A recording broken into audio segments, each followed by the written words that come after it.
Debbie, you wanted to get into the ominous topic of Jews and Europe, and I guess sort of set the, periodically raise the alarm about that. So I want to give you the floor to do that right now. Yeah, well, we know that Europe is increasingly Muslim. We know that it is going to become Muslim. I used to think in 50 years. Now it may be even sooner than that. But the problem is, it's not only not safe for Jews, it's not safe for Christians, and even for the atheists. And atheism is increasing in Europe. That's part of the problem. America at least has a Christian backbone, although unfortunately that's diminishing here too through immigration and secularization. But Europe has very little Christian backbone left. A lot of people are atheists, or they just don't believe in anything, and so on.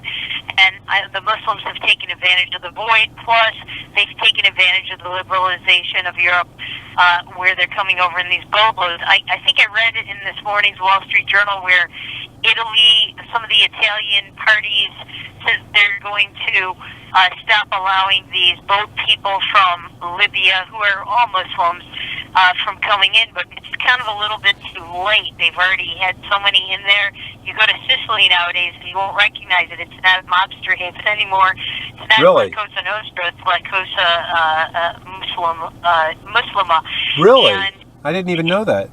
yeah, and the thing is, there are mosques everywhere, and in fact, I know somebody that's Sicilian, and she said you wouldn't even recognize it if you went there nowadays. You would think that it was a colony of Libya or a colony of some Muslim state. Wow.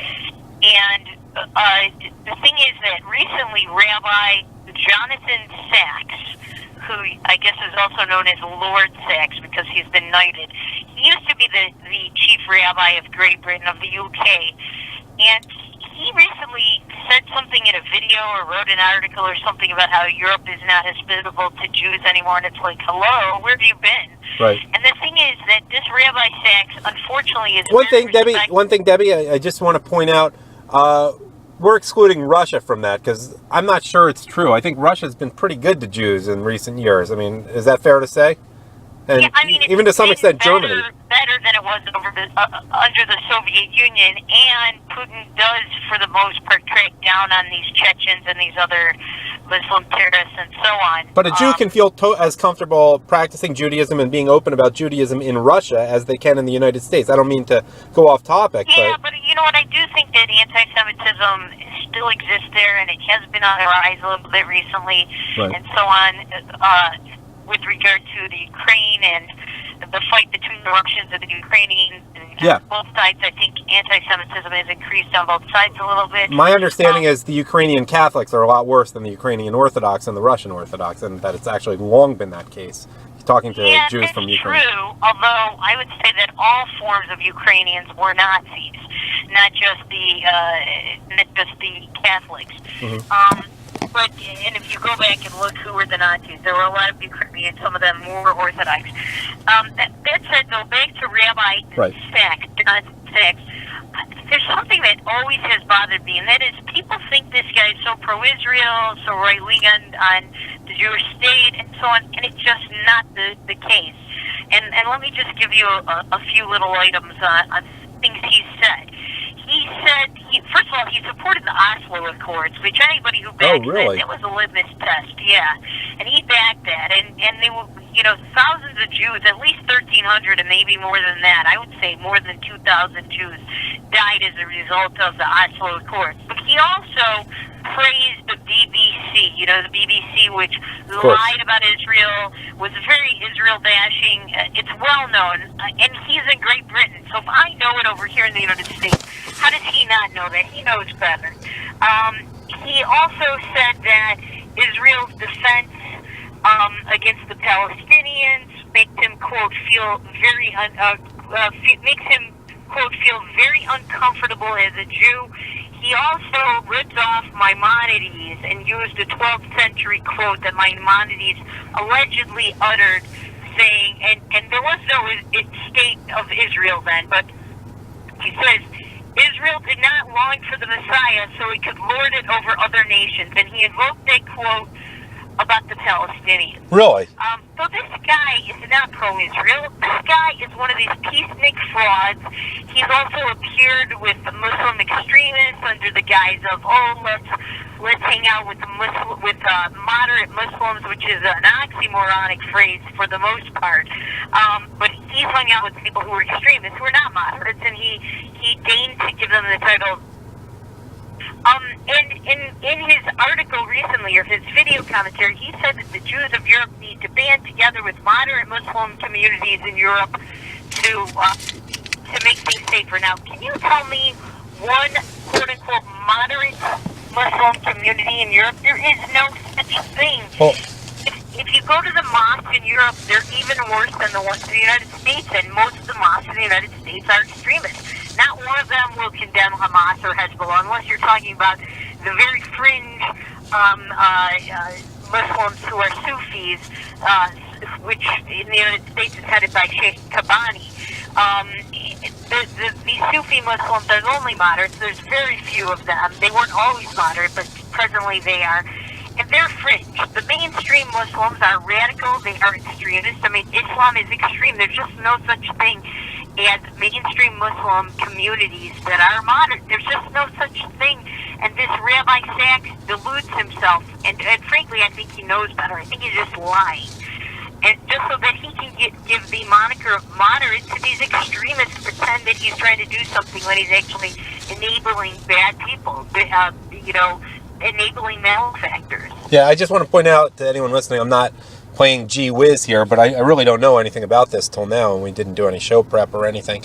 And moderate Muslims, to me, and I've heard this said before, I certainly didn't make this up, they're Muslims who just don't practice. They just blend in, go about their lives, and Islam's not the main focus of their lives. I know plenty of people like that. I get that said to me too, and for some, there's some truth to that, but there are even Muslims who don't practice a thing, who are some of the biggest Jew haters, Christian haters, and so on. And, for example, I think it was Time Magazine, it may have been Newsweek, went to Iran, and they were talking with gay Muslims who, there would be beheaded, they'd be executed. And the gay Muslims were told by the reporter, well, what about Israel? I mean, gays have very much rights there. They have very strong rights there. And the guy said, no, and I hate them, death to Israel, death to the Zionists.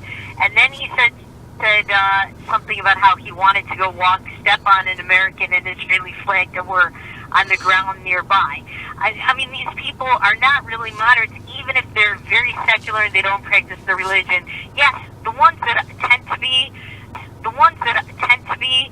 the few marginalized fringe that are pro-Israel, that are at least tolerant, do tend to be the non-religious ones. But the non-religious ones, for the most part, still tend to be extremist in a lot of their views. Yeah, often Iranian Americans who came over before the revolution or because of the revolution, in my experience at least, don't tend to really practice a whole lot of Islam, often marry non-Muslims and don't really... Yeah, that is true. Some of the Persians, but they're a little bit different. I'm talking about them in particular.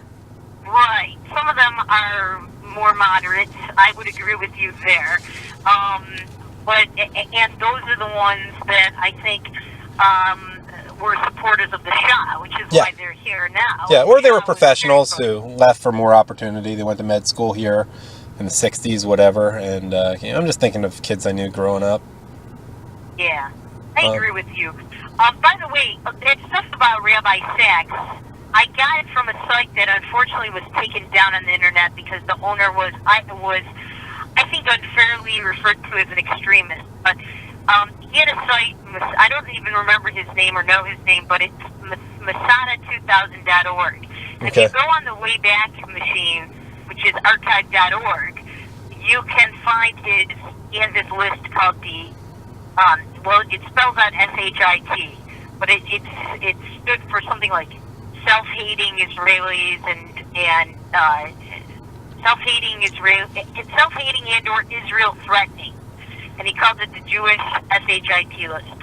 So, and he lists all these different people, and Rabbi Sachs is listed there. And I got a lot of these quotes from there, but I also happen to know a lot about this Rabbi Sachs, and he's just a fraud in a lot of ways, and I wish people would wake up to him. I mean, let me tell you how I know him. I will often go on YouTube if I'm trying to learn something about the Torah reading of the week. I'll put it in, and his tend to be pretty good. And I mean, there's probably... All right, well, I'll give him that, but on the other hand, his politics aren't. But let me tell you something also, though. He seems a little bit like a politician. It's like he's letting the Lord get to his head. I mean, I'm not one to speak for the Lubavitcher Rebbe, but, you know, you talk... it's his way of speaking. I hate to say Jews speak a certain way, and there are all kinds of Jews, but to a certain extent, Jews have a certain way of talking, which I'm sure people think you and I are talking like Jews are, and they'd probably be right. But I think it's my reaction. Yeah, maybe it's a British thing, but it's as if he is letting the Lord thing get to his head. It's like he's being more English than the English in his manner of speaking. And it's just, you know, I heard a lot of distinguished Jewish rabbis of Sephardic Ashkenazi through the years, and there's just a certain Jewishness in their manner of delivery. And again, I don't claim to speak for all Jews or say they have to be the same, but it's like he's trying to be something he's not. That's my gut feeling. It doesn't stop me from liking what he has to say in those limited times I actually listen to what he says, but that's just my gut reaction, fair or unfair, toward him. Well, I do think that a lot of these rabbis, unfortunately, in Europe, tend to be people who have this shtetl mentality. And for those who don't know what a shtetl is, it was a Jewish village which was very insulated back in Europe, where they would never want to offend the Gentiles surrounding the village. They would never want to make a wave. They would never want to speak out. And unfortunately, that kind of mentality, even though I think that there's very little the Jews could have done to prevent the Holocaust, and there were many, many Jewish militias, such as the Bilski brothers that we saw in the movie Defiant, but many others that were not made famous in movies, who did fight back against the Nazis. And there was the Warsaw Ghetto Uprising, there was the escape from Sobibor, but there were also many Jews that had this shtetl mentality, where they didn't want to make waves, they didn't want to challenge things, they accepted what they were told when they said that being ferried away for the weekend to some resort when they were really being sent to the camps. And I think that a lot of Jews in Europe, specifically the leaders, these so-called rabbis who lead these Jewish communities, have that attitude. They don't want to make waves, they don't want to upset Muslims, they just want to say, oh, you're moderate and we're going to break bread and hang out. And unfortunately, that does not work, because you know what, you go to the old saying by, I think it was Vladimir Lenin, it might have been Joseph Stalin who said this, but it was one of them who said, and you shall dig with bayonets. I think it was Lenin, and he said, if you find steel, retreat, but if you find mush, keep digging. And I think that, you know, when these people are mush, they're not fighting back, they're not speaking out, they're making it okay.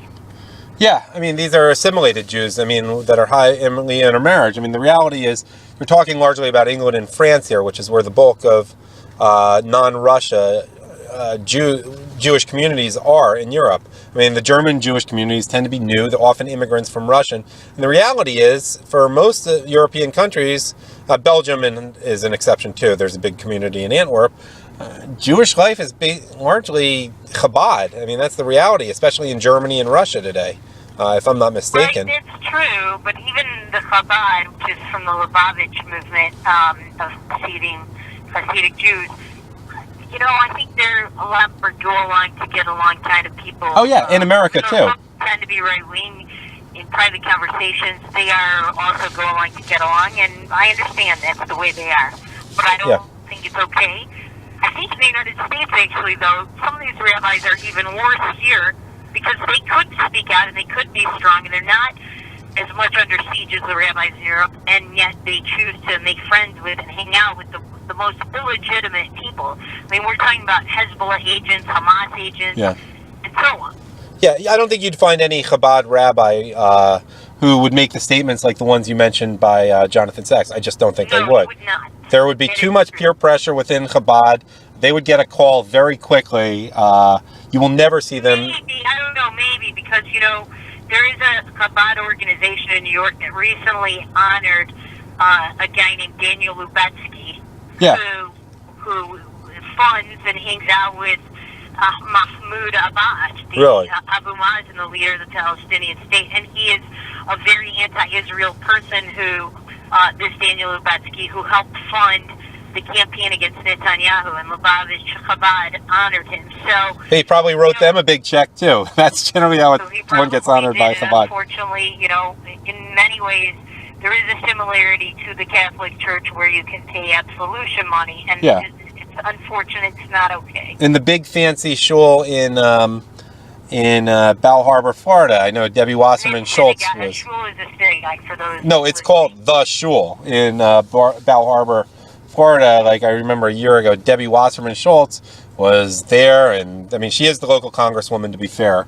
And it was like she was a person who should be considered dignified there. But there's a difference between showing respect and courtesy toward the people making such statements and actually making your statements. And I think we're saying that the analogy is Jonathan Sachs is saying things that you would expect out of the mouth of Debbie Wasserman Schultz.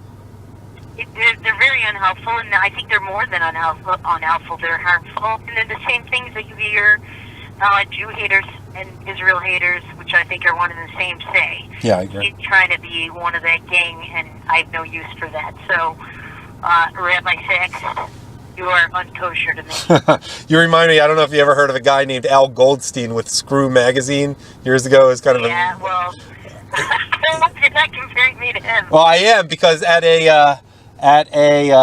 he had this public access show, which I admit when I was out of college I'd watch when I lived in New York City, and he'd have something about some restaurant that gave me bad service, and he'd always close it with "fuck you." And but you know what though, these are not about personal experience I've had. I don't know this Rabbi Lord Jonathan Sachs. Right. Although I have gotten some hateful emails on the Jewish Sabbath repeatedly from his sister-in-law or his sister. Oh, really? Really? Bosby Sachs, and I think it's his sister-in-law. She constantly contacts me on the Jewish Sabbath, even though I've asked her to stop doing that. Even though I don't see them till afterwards, but I just think, why would you do that? But the thing is that this is not a personal thing. These are the things that he has said that he said publicly that I think are harmful. And as far as Al Goldstein goes, he and I are completely different. That guy had zero morals.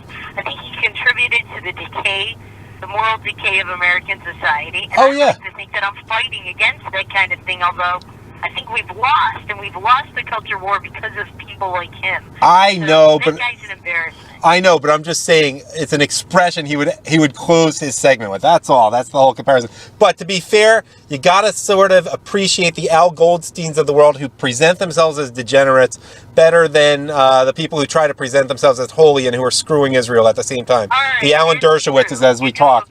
Al Goldstein is upfront about who he is. Same with Larry Flint, etc. He's upfront, but he was still poisoned to America. Is he still alive?